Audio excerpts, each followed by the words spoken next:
Why are some people who are high six-figure earners or more still living paycheck to paycheck? According to a survey conducted by Financial Insight in December of 2022, showed that 51% of people who earned 100,000 or more annually reported that they were living paycheck to paycheck. That means that they have very little to no savings and they have difficulty paying their bills every month. In today's video, we're going to talk about 5 reasons why high income earners are living paycheck to paycheck, and we're going to give 5 suggestions on how to improve this situation and get off the paycheck to paycheck cycle.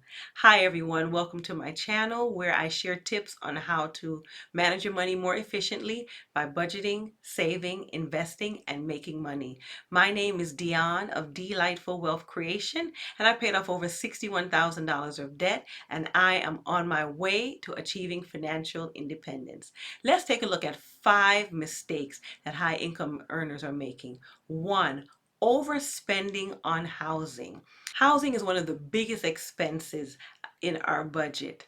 And sometimes when you're a high income earner, you're very tempted in renting or buying that fancier place or in a better neighborhood, that fancy neighborhood, and we're getting more house than what we actually need. By purchasing this fancy home that you desire can really eat up a large sum of your money and leave you very little left over to take care of all of your other needs. According to the 10-70-20 principle, 70% of your income should be allocated towards your housing, your food, your utilities, and your transportation. I did a video explaining what this 10-70-20 principle is, and I'll attach that video here. And if you wanted to spend even less in this category, you can use the 50-30-20 rule, which applies 50% towards your housing and all of your other utilities, food, and transportation. If you spend more than the 50 or the 70% on just housing alone, then you are living above your means and you will have difficulty trying to pay all of your other necessities. Having a comfortable home is a necessity, but you need to live reasonably and only get what you can afford. Number 2, some high income earners have too much debt. Debt can be a useful tool to finance your education, to buy a car, or start a business. But it can also be a burden.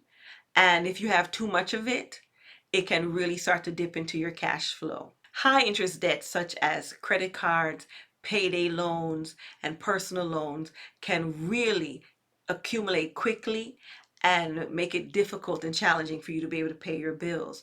Even low interest debts such as mortgage, student loans, and even car loans can also eat away at your cash flow and leave less money for what you need each month. According to a report by Lending Club, 38% of high income earners are carrying a credit card balance and they have challenges being able to pay it off within that year. Number 3, some high income earners don't save enough.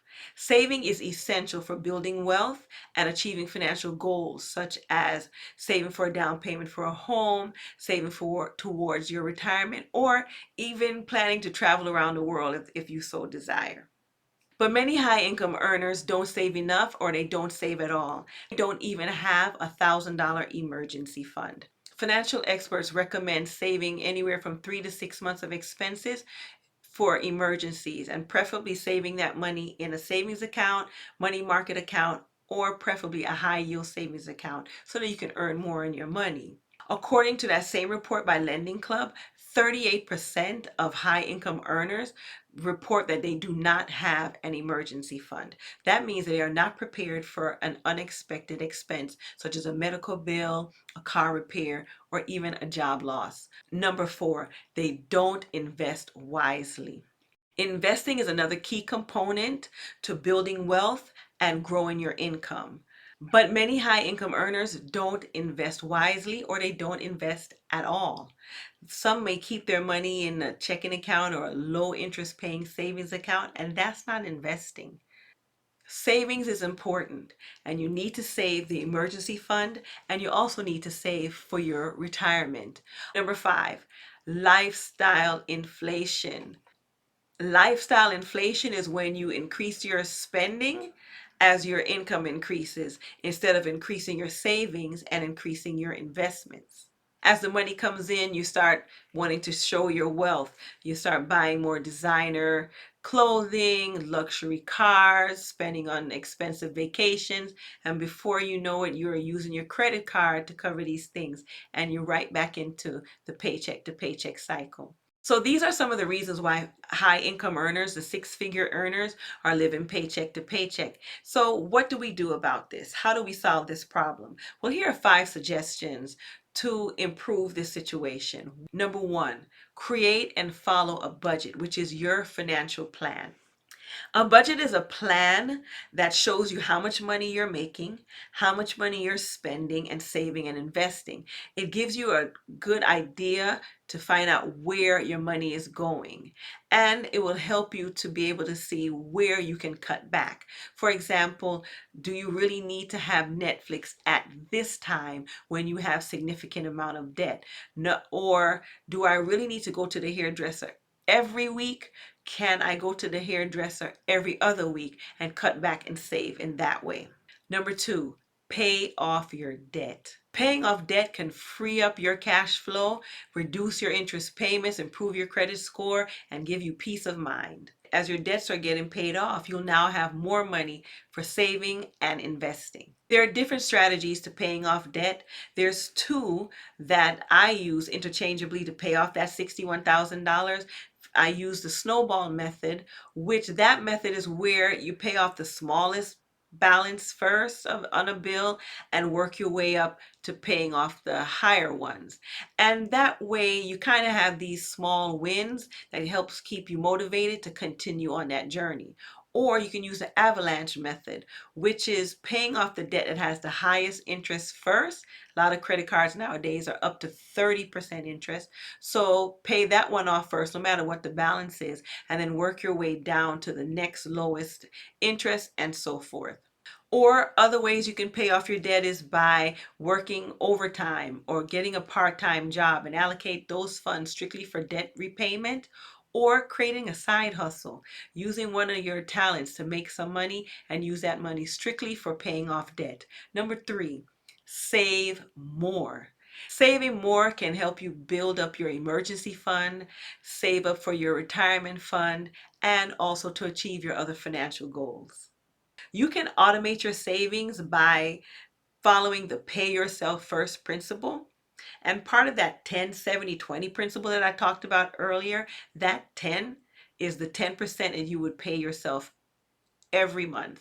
What you could do is have that 10% automatically deducted from your paycheck and sent over to a savings account, preferably a high yield savings account. I did a video on the benefits, the pros and cons of using a high yield savings account, and I'll attach that video here. Number 4, invest smarter. Investing wisely can help you grow your money, beat inflation, and optimize your return on investment and generate passive income.